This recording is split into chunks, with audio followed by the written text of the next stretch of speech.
हमारे YouTube channel GK with me में। तो आज की क्लास में हम पढ़ना शुरू करेंगे मौद्रिक नीति के बारे में। जो आज की हमारी क्लास रहेगी वो इकोनॉमिक्स के टॉपिक से रहेगी। ठीक है, मैं आपको ये टॉपिक इसलिए पढ़ा रही हूँ क्योंकि एग्जाम के पॉइंट ऑफ व्यू से ये बहुत ही ज्यादा जरूरी है। ठीक है, इसके साथ साथ 3-4 टॉपिक और मैं आपको कवर करा दूंगी ताकि अगर उनमें से कुछ एग्जाम में आ जाता है तो आपका वो रह ना जाए। ठीक है, बहुत सारे एग्जाम में इसमें से क्वेश्चन जो है वो आ जाता है, तो इसका भी हमारा पढ़ लेना बहुत जरूरी है। ये टॉपिक ऐसा है कि हमें बहुत जल्दी से समझ में नहीं आता और वैसे ये बहुत इजी होता है। ठीक है, हम देखते हैं इसको, मतलब इसके आंसर्स को टिक कर सकते हैं अगर किसी बच्चे ने इनके बारे में अच्छे से समझकर पढ़ रखा है तो मैं आपको पहले आज इस टॉपिक के बारे में पढ़ा देती हूँ। सबसे पहले मैंने लिखा है मौद्रिक नीति यानी कि मॉनेटरी पॉलिसी। अब ये मॉनेटरी पॉलिसी होती क्यों है और ये क्यों लाई जाती है, इसको जारी कौन करता है? मौद्रिक, इसे हिंदी में मौद्रिक नीति के नाम से हम जानते हैं। मौद्रिक नीति किसके द्वारा लाई जाती है? आरबीआई के द्वारा। मतलब कि मॉनेटरी पॉलिसी रिलेटेड किससे होगी? पैसे से रिलेटेड है। जिस प्रकार जब हमारे देश में महंगाई बढ़ जाती है या कम हो जाती है, ठीक है, जब हमारे देश में क्या होता है, महंगाई का बढ़ना और महंगाई का कम होना, वो सब किसमें काउंट होता है? मॉनेटरी पॉलिसी में काउंट होता है। यानी कि महंगाई को कम करने के लिए और महंगाई को बढ़ाने के लिए जो पॉलिसी बनाई जाती है उसे किसका नाम दिया गया है? मॉनेटरी पॉलिसी का नाम दिया गया है। मौद्रिक का मतलब क्या होता है? पैसे से रिलेटेड होता है ना, तभी इसको क्या नाम दिया गया? Monetary policy. और इसको जो कंट्रोल करने का काम है ना, वो कौन करता है? आपका आरबीआई करता है। ठीक है, आरबीआई ही सभी बैंकों को क्या देता है? पैसा देता है, आप सबको पता है ना, और उन बैंकों से फिर हम पैसा लेते हैं। मॉनेटरी पॉलिसी में क्या होता है, जो बैंक है ना, आरबीआई जो है वो मॉनेटरी पॉलिसी को क्या करता है? कंट्रोल करने का काम करता है। देश में अगर आपसे पूछा जाए कि जो हमारा देश है, इंडिया में जो महंगाई है उसको कंट्रोल करने का काम कौन करता है? क्या आरबीआई करता है या भारत सरकार करती है? तो आप किसे टिक करेंगे? आरबीआई को टिक करेंगे। जिस बच्चे ने नहीं पढ़ा होगा वो सीधा क्या टिक कर देगा? भारत सरकार टिक कर देगा, जो कि गलत आंसर होगा, है ना। तो हमारे यहाँ पर जो पैसा है यानी कि मॉनेटरी है, पैसा है, पैसे से रिलेटेड जितने भी काम है, महंगाई बढ़ाना, महंगाई को कम करना, रेट्स जारी करना, बैंकों को ऋण देना, वो सभी काम किसके द्वारा किए जाते हैं? आरबीआई के द्वारा किए जाते हैं। तो अभी मैं आपको बता देती हूँ कि आरबीआई जो है वो बैंकों का बैंक क्यों कहा जाता है। आरबीआई को हम क्या कहते हैं? ये क्या है? बैंकों का बैंक है। अब ये किस तरीके से बैंकों का बैंक है वो भी हम पढ़ लेते हैं। अब जिस तरीके से हमारे यहाँ पर बहुत तरीके के बैंक होते हैं, कमर्शियल बैंक है ना, प्राइवेट बैंक है, जिस तरीके से हमारे एसबीआई है, पीएनबी है, सीबीआई है और ऑल प्राइवेट जितने भी हमारे यहाँ प्राइवेट बैंक है, जैसे आईसीआईसीआई है ना, एचडीएफसी है, तो इस तरीके के हमारे इंडिया में जितने भी बैंक है, सभी बैंकों को जो पैसा है यानी कि जो ऋण है, ऋण देने का काम कौन करता है? आरबीआई करता है। आरबीआई क्या करता है? इन्हें कुछ रेट्स पर, यानी कि आरबीआई कुछ रेट डिसाइड करेगा, क्या करता है? कुछ परसेंटेज डिसाइड करता है, यानी कि 4% कर दिया या 5% कर दिया, 3% कर दिया। 3% तो नहीं रहता है, 4% से हमेशा ऊपर ही रहता है। 4%, 5%, 6%, 7%, इस तरीके से मतलब ये क्या करेगा? इतनी रेट्स पर इन्हें क्या देता है? पैसा देता है। जैसे मान लो एसबीआई है, हम एसबीआई से पैसा लेने जाते हैं। अब ये क्या है? ये जनता है, ठीक है, जनता को पैसा कौन देता है? ये सभी बैंक जनता को पैसा देने का काम करते हैं। अगर हमें हमारा पैसा जमा कराना है या हमें कहीं से लोन लेना है तो हम कहाँ जाएंगे? आरबीआई से लेने तो नहीं जाएंगे, आरबीआई तो हमें भगा देगा, आरबीआई हमें क्यों ऋण देगा, है ना। तो हम किसके पास जाएंगे? या तो एसबीआई के पास जाएंगे या पीएनबी, सीबीआई या फिर जितने भी प्राइवेट बैंक है वहां से क्या ले सकते हैं? हम लोन ले सकते हैं। पर अब ये सवाल आता है कि ये जो बैंक है ना, इन्हें भी तो कहीं ना कहीं से कोई लोन देता होगा, कोई पैसा देता होगा। तो उसी तरीके से जो एसबीआई है, पीएनबी है, सीबीआई है या जितने भी प्राइवेट बैंक है, सभी को ऋण देने का काम कौन करता है? आरबीआई करता है। तो ये सभी किसके पास जाते हैं पैसा लेने? आरबीआई के पास जाते हैं। ठीक है, तो आरबीआई इन सबको, बैंकों को पैसा देता है, इसीलिए इसे क्या कहा जाता है कि ये क्या है? बैंकों का बैंक है। तो आरबीआई को हम क्या कहते हैं? आरबीआई क्या है? बैंकों का बैंक है, क्योंकि ये बैंकों को क्या देता है? ऋण देता है और कुछ रेट्स डिसाइड करके ये बैंकों को पैसा देता है। तो अब ये जितनी भी रेट्स डिसाइड की गई है, मतलब ये कितनी कौन सी रेट पर पैसा देगा, है ना, तो इसके लिए जो आरबीआई है ना वो अपनी पॉलिसी बनाता है, जिसे हम मॉनेटरी पॉलिसी का नाम देते हैं। इसमें बहुत सारी रेट्स काउंट की जाती है, जैसे आरआर है। अब मैं आपको बताती हूँ आरआर क्या होता है, ट्रिपल आर क्या होता है, सीएलआर क्या होता है, सीआरआर क्या होता है, एसएलआर क्या होता है। तो इस तरीके से हमारे इंडिया में मतलब आरबीआई जो है वो अलग अलग रेट्स डिसाइड करता है। सबसे पहले हम पढ़ लेते हैं आरआर यानी कि रेपो रेट। क्या नाम है इसका? रेपो रेट है, ठीक है। रेपो रेट का मतलब क्या होता है, इसको हिंदी में भी क्या कहते हैं, रेपो रेट ही कहते हैं। और ये बहुत सारे बच्चों को समझ में नहीं आती है। पहले मुझे भी इसके बारे में, मतलब मैं इकोनॉमिक्स की साइड से तो हूं नहीं, मतलब कॉमर्स वाले स्टूडेंट्स को इसके बारे में ज्यादा नॉलेज होती है, क्योंकि वो स्टूडेंट्स होते हैं इकोनॉमिक्स पढ़ते हैं, है ना। हमारे जैसे स्टूडेंट्स है तो साइंस बैकग्राउंड के जो स्टूडेंट है या फिर जो आर्ट्स बैकग्राउंड के स्टूडेंट है, उन्हें इसके बारे में बहुत ज्यादा नॉलेज नहीं होती है। तो यहाँ पर मैंने लिखा है रेपो रेट। रेपो रेट क्या होती है, अब मैंने आपको बताया था ना कि यहाँ पर जिस तरीके से आरबीआई है, आरबीआई क्या करता है, बैंकों को रेट देता है। जिस तरीके से एसबीआई लगा लो या पीएनबी लगा लो, कोई भी बैंक यहाँ पर हम लिख सकते हैं, जरूरी नहीं है कि यही लिखना है, या कोई प्राइवेट बैंक भी हमने लिख सकते हैं, ठीक है। तो अब ये पीएनबी है, मान लो पीएनबी कहाँ गया, आरबीआई के पास गया, ठीक है, और इसने जाकर कहा कि मुझे इतना पैसा चाहिए। तो आरबीआई जो है वो ऐसे ही पैसा उठाकर तो नहीं दे देगा, उसके लिए कुछ ना कुछ रेट डिसाइड करेगा, है ना। तो वो जितनी रेट पर इसे पैसा देगा, यानी कि जरूरत के हिसाब से जितनी रेट पर जो आरबीआई है वो दूसरे बैंकों को पैसा देता है, वो क्या होता है, उसका रेपो रेट होता है। क्या होता है, रेपो रेट। जिस तरीके से यहाँ पर मैंने लिखा है आरबीआई, फिर से एक्सप्लेन कर देती हूँ। आरबीआई है, आरबीआई क्या करता है, आरबीआई जिस रेट पर दूसरे बैंकों को पैसा देता है, यानी कि कमर्शियल बैंक लगा लो, या तो कमर्शियल बैंकों को ऋण देता है, जैसे एसबीआई है या पीएनबी है या कोई भी प्राइवेट बैंक है जिनसे हम ऋण ले रहे हैं, है ना, उन सभी को जिस परसेंट पर, यानी कि जितनी परसेंट पर ब्याज तो लगेगी, कहीं से भी हम पैसा लेने जाएंगे तो ब्याज तो वो लेगा ही। उसी प्रकार से जो आरबीआई है, आरबीआई इन बैंकों से क्या लेता है, ब्याज लेता है, और इन्हें क्या देता है, पैसा देता है। मान लो इसने, और ये जो इनमें इनको रेट देनी पड़ती है, ठीक है। तो यहाँ पर जो एसबीआई है या पीएनबी है, जिस रेट पर ये आरबीआई से पैसा लेते हैं, ठीक है, क्या आएगा, पैसा लेना। कौन लेंगे, एसबीआई और पीएनबी, या फिर हम ऐसा भी कह सकते हैं आरबीआई जिस रेट पर दूसरे बैंकों को ऋण देता है वही क्या होती है, रेपो रेट होती है। क्या होती है वो, रेपो रेट, ठीक है। तो ये आपको याद रख लेना है, रेपो रेट क्या होती है, जिस ऋण पर, यानी कि जिस रेट पर आरबीआई दूसरे बैंकों को पैसा देता है वो क्या होती है, रेपो रेट होती है, यानी कि आरआर होती है। उसको हम क्या कहते हैं, आरआर कहते हैं, ठीक है। अब यहाँ पर ये सवाल आता है कि ये जो मतलब आरबीआई है वो ऋण क्यों लेता है, हमसे ऐसे ही पैसा क्यों नहीं दे देता, है ना। तो अब यहाँ पर अब मान लीजिए जिस तरीके से ये आरबीआई है, ठीक है, आरबीआई अगर ऐसे ही सभी बैंकों को पैसा बांटने लग जाए बिना रेट दिए, यानी कि कोई भी रेट ना लगाए और ऐसे ही पैसा देता रहे, तो क्या होगा, हमारे यहाँ पर मान लो इंडिया है, इंडिया में क्या हो जाएगी, महंगाई बढ़ जाएगी। अब इंडिया में महंगाई कैसे बढ़ेगी ये भी मैं आपको एक्सप्लेन करूंगी। यहाँ पर वो अपनी रेट को, मतलब आरबीआई जो है ना, ये जो रेपो रेट है इसको बढ़ाता और घटाता रहता है, ठीक है।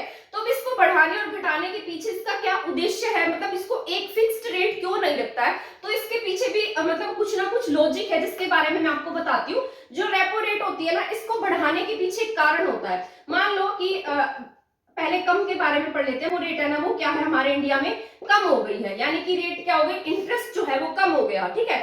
तो ये बैंक क्या करेंगे, आरबीआई से बहुत ज्यादा पैसा ले आएंगे, है ना, क्योंकि कम ब्याज पर क्या मिलेगा, इन्हें पैसा मिलेगा। अब हम, मैं मान लो हमसे ही लगाकर चलो, हमें कोई भी इंसान है जो बहुत कम रेट पर पैसा उधार में दे रहा है, तो हम क्या करेंगे, उससे ज्यादा पैसा उधार लेंगे। और अगर कोई इंसान है जो हमें बहुत ज्यादा रेट लगा रहा है और मतलब रेट्स ज्यादा रख रहा है, अपना इंटरेस्ट ज्यादा रख रहा है ना, और हमें पैसा दे रहा है, तो क्या हम उससे बहुत ज्यादा पैसा लेंगे, नहीं लेंगे ना। तो इसी प्रकार से जो बैंक है ना, वो भी आरबीआई से उसी तरीके से पैसा लेते हैं। अगर रिवर्स रेपो रेट अगर आरबीआई कम रख देता है तो ये क्या करेंगे, इससे पैसा ज्यादा लेंगे, है ना। और अगर ये पैसा ज्यादा लेंगे, अब मान लो कोई व्यक्ति है, मान लो मैं यहाँ पर एक्सप्लेन कर देती हूँ, लिख देती हूँ।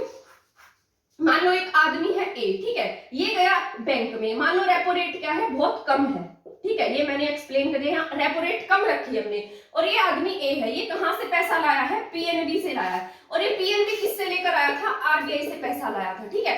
तो रेपो रेट क्या थी, कम थी।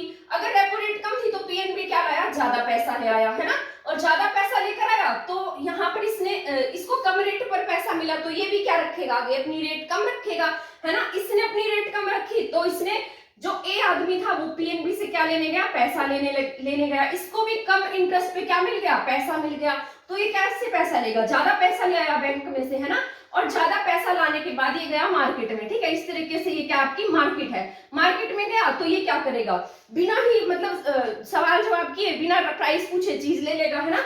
कोई भी चीज जो इसे 100 रुपए की मिलनी थी वो इसे कितने की मिलेगी, 120 की मिल जाएगी, है ना। इसी तरीके से एक आदमी बी और था, इसी तरीके से सी था। तो इस तरीके से ये जितने भी व्यक्ति है ना, ये बैंक से क्या लाएंगे, लोन लेकर आएंगे और लोन लेते ही जाएंगे मार्केट में, है ना। मार्केट में जो चीज जिन्हें अब इन्हें 100 रुपए की मिल रही थी, अब ये कितने की खरीदेंगे, 120 की खरीदेंगे, है ना। और वो दुकान वाला जो होगा ना, वो अपना रेट जो है 100 से बढ़ाकर कितना कर देगा, 120 कर देगा, क्योंकि उसे ऐसा हो जाएगा कि अगर कोई चीज मुझे 120 में ही बिक रही है तो क्यों ना मैं इसका रेट 120 कर दूं। बल्कि यहाँ पर भी उससे बेनिफिट हो रहा था, पर इस आदमी ने अपनी मूर्खता की वजह से, यानी कि पैसा अधिक होने की वजह से यहाँ पर रेट नहीं पूछा और ऐसा कहा कि इतने की कर दो, है ना। तो मतलब जो सामान इसने बिना पूछे ले लिया, तो इसने रेट इसको बढ़ाकर कहा, तो ये 20 रुपए और एक्स्ट्रा इसने कमा लिए, है ना। तो यहाँ पर क्या हो गया, इसने महंगाई को क्या कर दिया, बढ़ा दिया, है ना। तो अब ये रेट यहाँ पर बढ़ गई। जो सामान ये नॉर्मल, मतलब इस आदमी को इसने 100 की बजाय 120 में दिया था, अब ये कोई भी नॉर्मल इंसान भी चाहेगा उसे भी 100 की बजाय कितने में देगा, 120 में देगा। तो इस प्रकार मार्केट में क्या हो जाएगी, महंगाई बढ़ जाएगी, ठीक है। तो जो मार्केट की महंगाई है वो किस पर डिपेंड करती है, लिक्विडिटी ऑफ मनी पर डिपेंड करती है, यानी कि आपके हाथ में कितना पैसा है। तो अगर आपके हाथ में जितना ज्यादा पैसा होगा, मार्केट में जितना ज्यादा पैसा होगा, महंगाई क्या होगी, उतनी ही ज्यादा बढ़ जाएगी। इसलिए जो बैंक है वो रेट को क्या करता है, वो क्या करता है, रेट को घटाता बढ़ाता रहता है, जिससे कि देश में महंगाई का जो स्तर है ना वो ठीक रहे, यानी कि इनफ्लेक्चुएट ना करे, ना तो मतलब यानी कि एक जैसा ना रहे। अगर मार्केट में बहुत ज्यादा पैसा हो जाएगा तो लिक्विडिटी ऑफ मनी क्या होगी, बढ़ जाएगी। लिक्विडिटी ऑफ मनी क्या होती है, यानी कि तरलता, पैसे की तरलता। अब तरलता से क्या अभिप्राय है, यानी कि जो आपके पास खुला पैसा, यानी कि आपके पास जो नोट्स है ना, वो क्या होते हैं, लिक्विडिटी ऑफ मनी होते हैं, यानी कि तरलता होती है, ठीक है, पैसे की तरलता। तो जितनी ज्यादा यहाँ पर लिक्विडिटी ऑफ मनी होगी उतनी ही ज्यादा महंगाई बढ़ेगी। तो इन दोनों के बीच में कैसा अनुपात है, डायरेक्टली प्रोपोर्शनल है एक दूसरे के। अगर मार्केट में लिक्विडिटी ऑफ मनी ज्यादा है तो मार्केट में महंगाई भी क्या होगी, ज्यादा होगी। इसलिए जो रेपो रेट है वो मैंने कम का तो आपको समझा दिया है कि अगर रेपो रेट कम होती है तो महंगाई क्या होगी, बढ़ जाएगी। क्वेश्चन था जो अब की बार जो एचसीएस का एग्जाम हुआ अभी इसी ईयर 2022 का, उसमें रेपो रेट से क्वेश्चन आया था। मैं आपको बता देती हूँ क्वेश्चन क्या था, मैंने यहाँ पर लिखा भी है। इसमें पूछा गया था कि मई 2022 में रिजर्व बैंक ऑफ इंडिया ने रेपो रेट में 40 बेसिस पॉइंट की बढ़ोतरी की है, यानी कि इसने जो पॉइंट्स होती है ना उसको बढ़ा दिया। तो क्यों बढ़ाएगा, अभी मैंने आपको समझाया है, कम का समझाया है ना, कम का समझा दिया। तो बढ़ाता किस लिए, ताकि महंगाई क्या रहे, कंट्रोल रहे, है ना। जो भी बैंक है वो कम पैसा लेंगे इससे। तो यहाँ पर मैंने लिखा है मुद्रास्फीति के नियंत्रण के लिए रेपो रेट बढ़ाए जाते हैं। मुद्रास्फीति क्या होती है, महंगाई, है ना। मुद्रास्फीति क्या होती है, महंगाई होती है। क्या होती है, महंगाई, ठीक है। तो यहाँ पर लिखा है मुद्रास्फीति के नियंत्रण के लिए रेपो रेट बढ़ाए जाते हैं। तो ये बात सही है, मुद्रास्फीति को कंट्रोल करने के लिए क्या बढ़ाया जाता है, रेपो रेट बढ़ा दिया जाता है, ताकि मार्केट में महंगाई ज्यादा ना रहे। इसके बाद लिखा है रेपो रेट में बढ़ोतरी से धन उधार लेने की लागत बढ़ती है। तो क्या रेपो रेट अगर बढ़ जाएगी, यहाँ लिखा है रेपो रेट में बढ़ोतरी से, यानी कि अगर रेपो रेट बढ़ा दी हमने, तो यहाँ पर लिखा है अगर रेपो रेट बढ़ा दी जाती है तो क्या बढ़ोतरी से धन उधार लेने की लागत बढ़ती है। क्या कोई धन उधार लेगा, फिर कम लेंगे ना, है ना। तो ये बात क्या थी, गलत थी। रेपो रेट में कटौती से, कटौती मतलब अगर हम रेपो रेट को क्या कर दें, कम कर दिया हमने रेपो रेट को, ठीक है, तो ऋणदाता को उच्च दर पर ऋण मिलता है। यानी कि रेपो रेट में अगर कमी की है तो क्या ज्यादा रेट्स पर पैसा मिलेगा, तो वो इंटरेस्ट क्या होगी, मतलब ऋणदाता को कम लागत पर पैसा मिल जाएगा, है ना, और वो ज्यादा पैसा लेगा। तो ये पॉइंट भी क्या था हमारा, गलत था। इसके बाद लिखा था इसने अर्थव्यवस्था में धन आपूर्ति कम करने के लिए, है ना। तो ये देखो ये पॉइंट सही था, धन अर्थव्यवस्था में धन आपूर्ति, यानी कि अर्थव्यवस्था जो हमारी इकोनॉमी है उसमें जो धन का फ्लो है, यानी कि हमारे जो देश में धन का फ्लो है या मार्केट में जो पैसे का फ्लो है उसको कम करने के लिए हो गया होगा, है ना। क्योंकि जब रेपो रेट बढ़ती है, यानी कि रेपो रेट जब कम रहती है तो महंगाई ज्यादा होगी, और जब रेपो रेट ज्यादा रहेगी तो महंगाई कम होगी, ठीक है। अगर हम रेपो रेट को बढ़ा देते हैं तो महंगाई क्या हो जाएगी, हमारी कंट्रोल हो जाएगी। तो मैंने आपको वो समझा दिया पॉइंट, वहां से आपको अभी ये पॉइंट भी समझ में आ गया होगा कि अगर आरबीआई जो है वो रेपो रेट को बढ़ा देती है, मान लो रेपो रेट बढ़ा दी, ठीक है, मान लो 3% थी पहले रेपो रेट, कम थी ये, ठीक है, 4% लिख देती हूँ मैं यहाँ, 4% थी, 4% से इसने 7% कर दी, है ना। तो क्या SBI जो है और PNB है, ये बैंक अब ज्यादा लोन लेंगे, इससे बहुत कम लेंगे, है ना। जब 4% पर पैसा मिल रहा था तो ज्यादा पैसा लेंगे, और जब 7% पर पैसा मिलेगा तो कम लेंगे, है ना। तो जब ये कम पैसा लेकर आएंगे यहाँ से ज्यादा रेट्स पर, तो ये अब आगे मान लो SBI है, SBI RBI से कितने परसेंट पर लोन लेकर आया है, 7% पर, ठीक है। और इसने यहाँ लिखना था RBI, ठीक है, RBI कितने रेट पर पैसा लेकर आया, 7% पर, और इसने अपने ग्राहक को दिया 14% पर लोन। तो क्या ये जो ए आदमी है, ये बहुत ज्यादा लोन लेगा, नहीं लेगा ना, है ना। तो जब ये ज्यादा पैसा नहीं लेगा तो मार्केट में ज्यादा सामान नहीं खरीदेगा, और जब ज्यादा सामान नहीं खरीदेगा तो महंगाई भी नहीं बढ़ेगी। तो इससे आपको समझ में आ गया होगा कि जो रेपो रेट है वो कम और ज्यादा क्यों होती है, यानी कि जब रेपो रेट कम होती है या ज्यादा होती है उसका हमारी अर्थव्यवस्था पर क्या प्रभाव पड़ता है। आई होप ये पॉइंट्स जो है वो आपको क्लियर हो गए होंगे। रेपो रेट क्या होती है, जिस ऋण पर RBI बैंकों को क्या देते हैं, उधार देते हैं, वो क्या होती है, आपके रेपो रेट होती है, ठीक है। अब ये जो SBI और PNB वगैरह जैसे बैंक होते हैं ना, ये भी आगे अपने जो ग्राहक होते हैं उन्हें अलग अलग रेट्स पर ऋण देते हैं। उनके बारे में मैं बताती हूँ आपको। जैसे मान लो PNB है, PNB से कोई भी आदमी पैसा लेने आता है, तो ये मान लो इस तरीके से कोई आदमी पैसा लेने आया, ठीक है, तो ये इसको 2 रेट्स पर क्या देता है, मतलब ऋण देता है। एक होती है इसकी बेस रेट, क्या होती है, बेस रेट। यहाँ पर लिखा है, मान लो कोई आदमी है, ठीक है, वो PNB से ऋण लेने गया, ठीक है, तो अब वो 2 रेट्स पर क्या देता है, उससे ब्याज देता है। एक होती है बेस रेट और एक होती है PLR रेट, ठीक है। तो 2 तरीके की रेट्स हैं जो कौन देता है, कोई भी नॉर्मल बैंक जिससे भी हम ऋण लेने जाते हैं, या जिससे हम पैसा उधार लेने जाते हैं, जिससे हम लोन लेने जाते हैं, एक किस्म का लोन ही होगा वो जो हम बैंक से उधार लेंगे, है ना। तो यहाँ पर ये 2 तरीके से ऋण देगा, एक तो देता है बेस रेट पर, एक देता है PLR पर। PLR का मतलब होता है प्राइमरी लेंडिंग रेट, प्राइमरी मतलब प्राथमिक, जो पहली बार क्या ले रहा है, लोन ले रहा है। या फिर ऐसा भी कह सकते हैं, मान लो आपका और मेरा खाता बैंक में नहीं है और हमने उसी दिन खाता खुलवाया है और उसी दिन हम क्या लेने गए हैं, वहां से ऋण लेने गए हैं, तो हम उसके पुराने कस्टमर तो नहीं है ना बैंक के, मतलब नए ही है। ऐसा तो नहीं है कि हम खाता खुलवाएंगे, खाता खुलवाते बैंक के पास पहुंच जाएंगे कि हाँ मेरे तो 1 करोड़ का लोन है, ऐसे तो नहीं देगा वो। तो इस पे क्या देगा, ये ब्याज पर मतलब इंटरेस्ट लगाता है, ठीक है। तो ये इंटरेस्ट बढ़ा कर देता है। तो प्राइमरी रेट जो होती है इसकी 10 to 12% पर देगा। ये हमेशा चेंज होती रहती है, जिस तरीके से RR है ये चेंज हो जाती है, CRR चेंज होती है, मतलब ये रेट्स जो है ना इनकी चेंज होती रहती है। तो यहाँ पर जो PLR है ये होती है 10 to 12% प्राइमरी लेंडिंग रेट जो होती है, यानी कि 10 या 20% का रेट लगाएगा और तभी उसे क्या देगा, 10 से 12% का रेट लगाएगा और तभी उसे ऋण मिलेगा, ठीक है। और बेस रेट वो होती है, मान लीजिए मैं हूं या आप हैं, ठीक है, तो आपका किसी बैंक में बहुत पुराना खाता है या फिर आपको 10-12 साल हो गए उस बैंक में पैसा जमा कराते हुए, पैसा निकलवाते हुए, या अपने पहले भी लोन लिया है, तो वो होती है बेस रेट। तो वो देता है अपने फेवरेट कस्टमर को, तो हम उसके क्या हो जाते हैं, फेवरेट कस्टमर हो जाते हैं, किसके, बैंक के, ठीक है। तो ये क्या हो जाती है, हमारी बेस रेट हो जाती है। बेस रेट कितनी है हमारी, ये देगा आपको 6 से 7% पर, और प्राइमरी वाले को कितने पे देगा, 10 से 12% पर। तो यहाँ पर देखिए आप कितना ज्यादा डिफरेंस आ जाता है।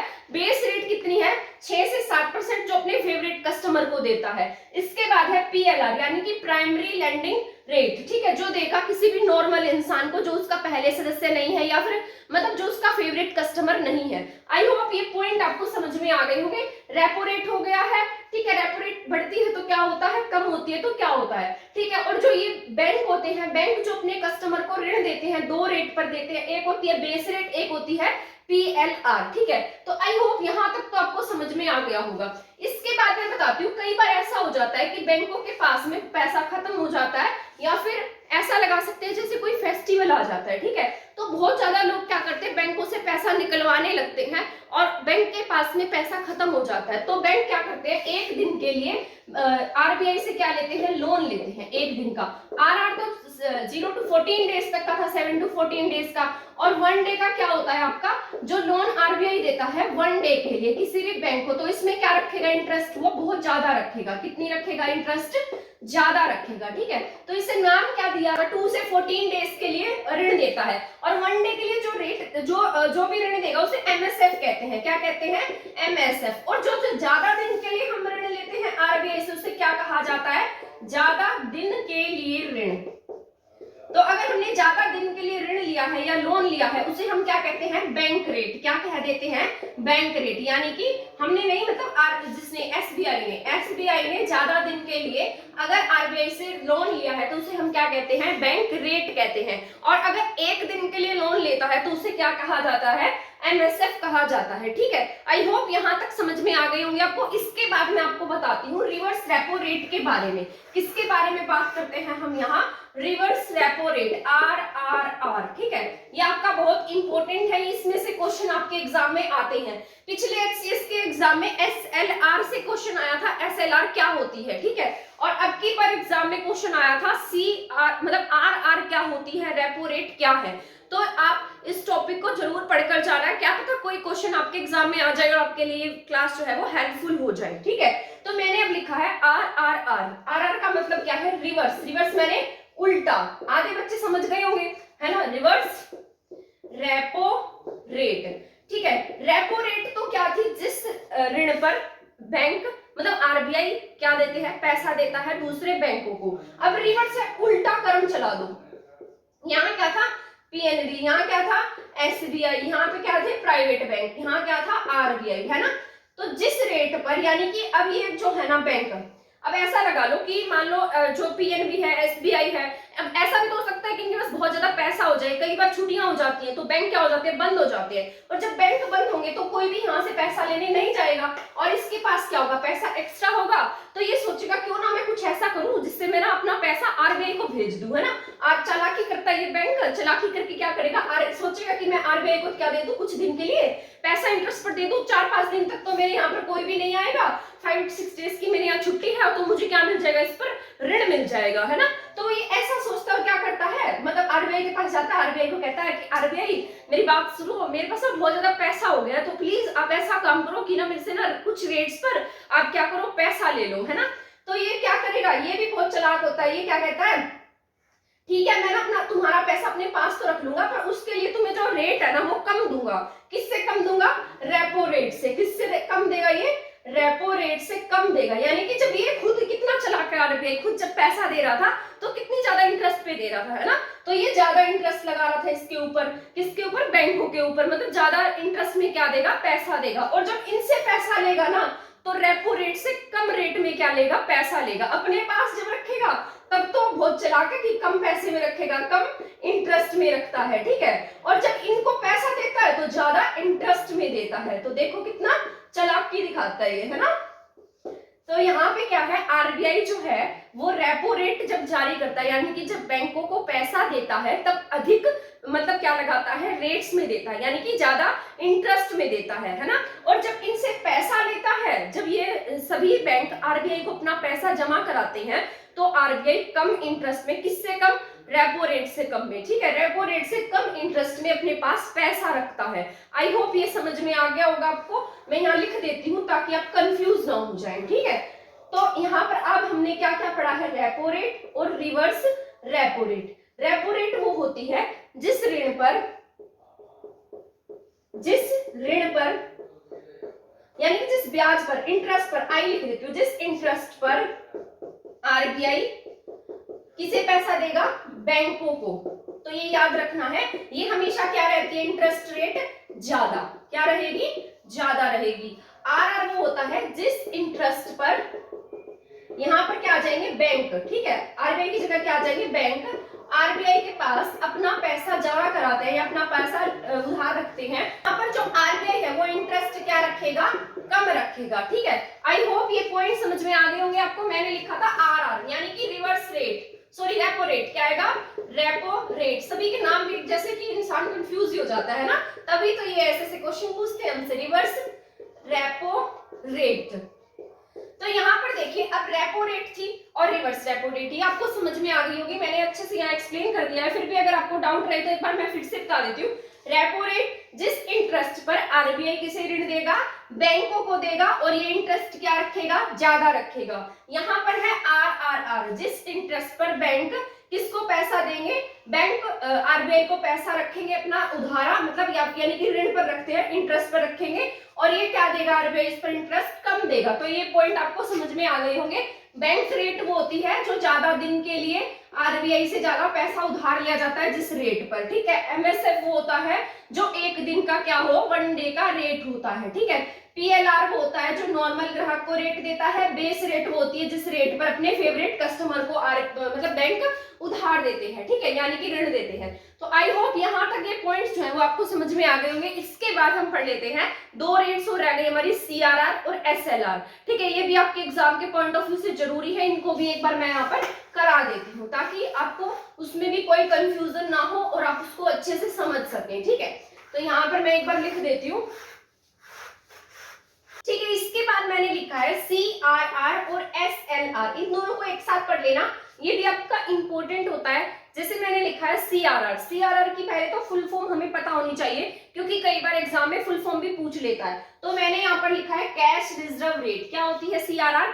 कैश रिजर्व रेट, यानी कि कैश को क्या बोलेंगे, नगद आरक्षित राशि, क्या कहेंगे इसे, नगद आरक्षित राशि, ठीक है, ऐसा लगा लीजिए। पर इंग्लिश में याद रखोगे तो आपको ज्यादा याद रहेगा क्योंकि हिंदी में ना जो इसके वर्ड है थोड़े से डिफिकल्ट है और इंग्लिश में इजी है। तो सीआरआर का मतलब क्या है, कैश रिजर्व रेट, और एसएलआर होता है स्टैट्यूटरी लिक्विडिटी रेट, ठीक है। तो जो सीआरआर है, अब हम बात करते हैं सीआरआर की। सबसे पहले जो सीआरआर होता है, ये होता सीआरआर जो होता है, इसमें ना जो बैंक होते हैं, बैंकों को कुछ राशि, क्या आएगा, बैंकों को कुछ राशि जो आरबीआई डिसाइड करते हैं, यानी कि यार एग्जांपल के लिए हमने 3% लगा लिया, ठीक है। तो सीआरआर डेली मेंटेन होता है, एसएलआर भी डेली मेंटेन होता है। आरआर सीआरआर जो है, बैंकों को जो मतलब बैंक जो आरबीआई है वो कुछ रेट डिसाइड करता है। मान लीजिए 3% क्या है, सीआरआर है, ठीक है। तो ये 3% किसने डिसाइड की, आरबीआई ने डिसाइड की है, ठीक है। तो क्या करेगा आरबीआई, जो 3% राशि होती है टोटल एनडीटीएल का, एनडीटीएल क्या होता है, मतलब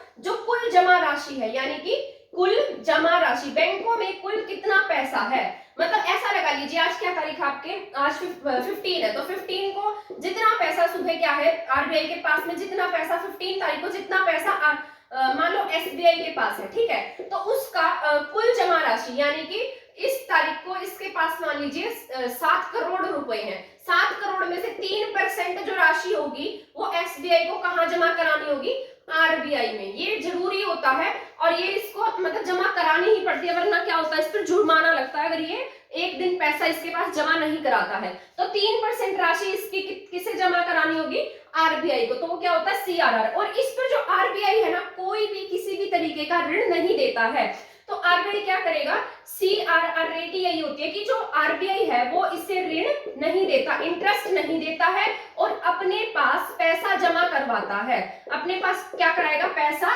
जमा कराएगा। अब आप ऐसा पूछेंगे कि जो आरबीआई वो ऐसा क्यों करता है कि बैंकों से मतलब इतनी रेट्स और वो भी बिना ही मतलब कोई रेट दिए अपने पास जमा क्यों करा लेता है। अब एग्जांपल देती हूँ, मान लीजिए कोई बैंक है, ठीक है, बैंक क्या हो गया, दिवालिया हो गया, तो ऐसी कंडीशन में उसके जो ग्राहक होंगे उनका पैसा जो इस बैंक में था ये तो भाग जाएगा, दिवालिया हो गया तो, है ना। और जितने पैसे इनके, जिन ग्राहकों के पैसे इस बैंक में थे, तो वो पैसे कहाँ जाएंगे, तो वो पैसे देने का काम किसका होगा, आरबीआई का होगा। तो आरबीआई कहां से लेकर आएगा पैसे एकदम से, है ना।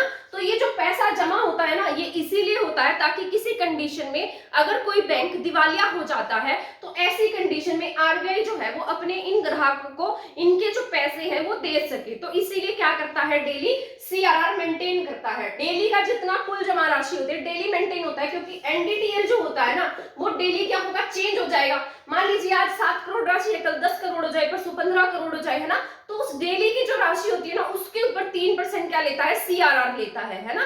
तो सीआरआर, तो ये क्या होती है, कैश रिजर्व रेट। क्या है सीआरआर, कैश रिजर्व रेट है। ये मतलब बदलती रहती है, जरूरी नहीं है कि 3% ही हो, तो ये क्या होंगी, चेंज हो जाएंगी, ठीक है। तो सीआरआर क्या है, कैश रिजर्व रेट है, यानी कि जितना पैसा, मैं यहाँ लिख देती हूँ इसको इरेज करके ताकि आपको समझ में आ जाए, यहाँ पर डेफिनेशन आप इसकी लिख सके। सीआरआर होता है हमारे पास जिस रेट, जितनी रेट मतलब आरबीआई को पैसा जमा कराएगा, सीधा लिख दो, आरबीआई को बैंक पैसा जमा कराएंगे बिना किसी रेट के, विदाउट एनी इंटरेस्ट, ठीक है। तो बिना किसी रेट के क्या कराते हैं, ये पैसा जमा कराते हैं, ठीक है। और रेट कौन डिसाइड करेगा, आरबीआई, ठीक है। तो आरबीआई के द्वारा रेट डिसाइड की जाती है और ये डेली मेंटेन होता है। क्या होता है, डेली, ठीक है। और किसके ऊपर होता है? एनडीटीएल। एनडीटीएल का मतलब क्या है? Net demand and time liabilities, ठीक है। तो एनडीटीएल की ये फुल फॉर्म है net demand and time liabilities, ठीक है। तो इस पर क्या करेगा जो बैंक मतलब आरबीआई है वो इंटरेस्ट लेता है और जितनी भी परसेंट इसने डिसाइड की है उस पर क्या करेगा, ये अपना पैसा इसके पास जमा करा लेता है और कोई भी इंटरेस्ट नहीं देता है। आरआरआर में क्या था? इंटरेस्ट देता था, ठीक है। और ये कंपलसरी भी नहीं था, मतलब ये कंपलसरी होता है, हर बैंक को जमा कराना पड़ता है। अगर ये नहीं कराएंगे तो आरबीआई क्या करता है, इन पर मतलब जुर्माना लगा देता है, फाइन लगा देता है। इसके बाद मैंने लिखा है एसएलआर, ये भी आपका इंपॉर्टेंट है। यहाँ मैंने लिखा है स्टैट्यूटरी लिक्विडिटी रेट, ठीक है। सीआरआर किसके पास जमा कराना था? आरबीआई के पास। और ये एसएलआर होता है 18%, कितना है? 18%, ठीक है। एसएलआर वो राशि होती है जो बैंकों को अपने पास जमा रखनी होती है, ठीक है। मान लो इन्हें बैंक ऋण देने का काम तो करते ही है, पैसे देने का भी काम करते हैं। तो जितना पैसा ये इन्होंने मतलब जनता में दे दिया तो इनके पास 18% जो टोटल एनडीटीएल का है ना वो इनके पास डेली होना चाहिए, है ना। ऐसा नहीं है कि ये सारा का सारा बैंक खाली कर दे। तो बैंकों के पास तभी तो कहते हैं जब हम बैंक से पैसा लेने जाते हैं तो इनके पास पैसे होते हैं और 18% होते हैं और ये मना करते हैं कि हमारे पास पैसे खत्म हो गए, है ना। तो जो 18% है ना वो इनको यूज में नहीं लाना होता।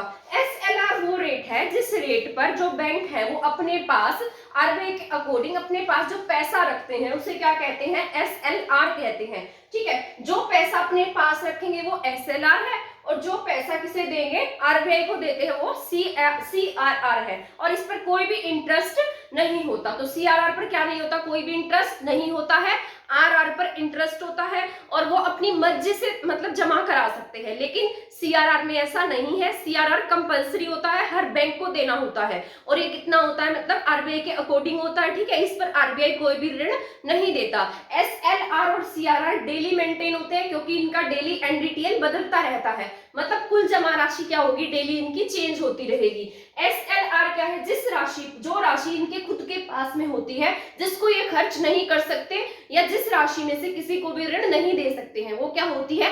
एसएलआर होती है। एक बार मैं सारा यहाँ पर लिख देती हूँ ताकि आपका रिवाइज हो जाए, जैसे मैंने रिवर्स रेट कराया था, है ना। और एक और बता देती हूँ, बॉन्ड पेपर, ठीक है। और गवर्नमेंट सिक्योरिटी या सरकारी प्रतिभूतियां, ये क्या होती है? अब ये बॉन्ड पेपर क्या होता है? बॉन्ड पेपर से भी जो गवर्नमेंट मतलब आरबीआई है वो क्या करती है? महंगाई को कम करने का काम करती है, ठीक है। क्या करती है? महंगाई कम करने का काम कौन करती है? आरबीआई। और किसके द्वारा? बॉन्ड पेपर के द्वारा। इस तरीके से लगा लीजिए, ये क्या है? बॉन्ड पेपर है, या फिर ऐसा लगा लो गवर्नमेंट सिक्योरिटी है। ये इस तरीके का एक बॉन्ड पेपर होता है। इस तरीके से जैसे आप एलआईसी जमा नहीं कराते, इतनी एलआईसी बनवाते हैं ना, तो पैसे जमा करा देते हैं और ऐसा कहते हैं कि हम इतने साल के बाद आपको इतना पैसा वापस दे देंगे। तो ये क्या होती है? एक तरीके का बॉन्ड पेपर होता है। या फिर गवर्नमेंट सिक्योरिटी होता है जो हम बीमा कराते हैं, एक किस्म का जो बीमा होता है, ठीक है हमारा। तो बीमा किस तरीके से होगा? हमसे पैसा ले लिया जाएगा एक ही बारे में इकट्ठा, है ना, और कहा जाएगा कि आपको इतने इंटरेस्ट से हम पैसा इस दिन यानी कि 10 साल बाद इतने इंटरेस्ट के साथ पैसा दे देंगे, है ना। तो इसमें ना हमें कोई भी फायदा नहीं होता, इसमें आरबीआई कोई फायदा होता है। वो कैसे होता है मैं बताती हूँ आपको। जिस तरीके से आज क्या है? आज 2022 है, तो क्या 2030 तक ऐसी ही कंडीशंस रहेंगी हमारे यहाँ, या महंगाई बढ़ेगी या कम हो जाएगी? आप खुद सोचिए, 2030 तक हमारे इंडिया में क्या हो जाएगी? महंगाई बढ़ जाएगी। क्या पहले 2012 में क्या आज जितने रेट में जो सामान मिलता था क्या 2022 में उतने में ही मिलता? नहीं मिलता ना, है ना। तो इसी तरीके से जो बैंक है ना, आरबीआई है, वो बहुत चालाक होता है, हर चीज में अपना फायदा देखता है। तो ये क्या करता है? जनता में क्या बिकवा देता है? गवर्नमेंट सिक्योरिटीज बिकवाता है, ताकि लोग क्या हो, अपना जो पैसा है ना, जिनके पास ज्यादा पैसा है वो इन बॉन्ड पेपर में लगा दे और हम उसे यानी कि जितने साल का बॉन्ड पेपर होगा, 5 साल का, 10 साल का, 15 साल का, जितने भी साल का है उतने साल के बाद इसको इंटरेस्ट लगाकर पैसा दे देंगे, है ना। तो उस समय उस पैसे की वैल्यू क्या होगी? बस अंदाजा लगा सकते हैं कि टाइम चेंज होगा तो महंगाई भी बढ़ जाती है ना। और जब महंगाई बढ़ेगी तो इस पैसे की वैल्यू आज जितनी है ना वो 10 साल बाद उतनी ही होगी। तो यहाँ से आप अंदाजा लगा सकते हैं कि गवर्नमेंट सिक्योरिटीज से क्या करती है सरकार? महंगाई को कंट्रोल करने का काम करती है, क्योंकि जो पैसा है ना, जो जनता का पैसा है वो इस कागज में लग चुका है और वो उसको मार्केट में यूज नहीं कर सकता। तो जब मार्केट में यूज नहीं करेगा तो लिक्विडिटी ऑफ मनी होगी वो क्या हो जाएगी? इससे कम हो जाएगी, पैसे की तरलता मार्केट में कम होगी, तो बॉन्ड पेपर से भी जो आरबीआई है वो क्या करती है, महंगाई को कंट्रोल करने का काम करती है। तो अगर आपसे एग्जाम में पूछा जाता है कि बताइए गवर्नमेंट सिक्योरिटी या फिर गवर्नमेंट पेपर से, बॉन्ड पेपर से जो आरबीआई है वो महंगाई को कम करती है या ज्यादा करती है, तो इससे क्या हो जाती है, महंगाई आपकी कम होती है। अगर आरबीआई महंगाई कम नहीं करती तो सरकार क्या करती है, आरबीआई को फटकार लगाती है, आरबीआई फिर अपनी रेट्स में चेंजेस करती है। ठीक है, तो ये सभी था हमारा रेट से रिलेटेड टॉपिक और मौद्रिक नीति से रिलेटेड टॉपिक। इसके बाद मैं पढ़ाऊंगी आपको आरबीआई के बारे में कंप्लीट डिटेल से कि आरबीआई कब बना था। पहले मैं यहाँ रेट्स बता देती हूँ, ऊपर लिख देती हूँ ताकि आपको रिवाइज हो जाए। ठीक है, आप इसमें कंफ्यूज ना हो। यहाँ लिख देती हूँ मैं, ये है मेरा आर आर, ये है R R R, C R R, S L R, base rate, और क्या पढ़ाया था मैंने आपको, पी एल आर, और क्या पढ़ाया था, बैंक रेट, और बताइए क्या पढ़ाया था, एनडीटीएल, है ना। ये सभी चीजें मैंने आपको पढ़ाई थी। आर आर क्या था, जिस रेट पर, यहां लिख देते हैं हम, जिस रेट पर आरबीआई किसे ऋण दे, बैंकों को। ठीक है, और यहां पर क्या था, आर आर क्या था, जिस रेट पर बैंक ऋण दे, मतलब बैंक क्या देते हैं, अपना पैसा जमा कराते हैं, किसे, आरबीआई को। और इसमें जो रेट है वो कौन डिसाइड करती है, आरबीआई। और इसमें रेट क्या रहती है, कम रहती है, इसमें रेट क्या रहेगी, ज्यादा रहेगी। तो आप इसको याद रखना, रेट इसमें ज्यादा रहती है, इसमें रेट कम रहती है। सीआरआर और एसएलआर किस पर बेस्ड था, एनडीटीएल पर, यानी कि कुल जमा राशि डेली की जो होती है। ठीक है, सीआरआर क्या होता है, ये आरबीआई को जमा कराना होता है डेली। ठीक है, यानी कि डेली जमा कराना होता है ये। ठीक है, और ये बैंकों को खुद के पास रखना होता है, इसको खर्च नहीं कर सकते।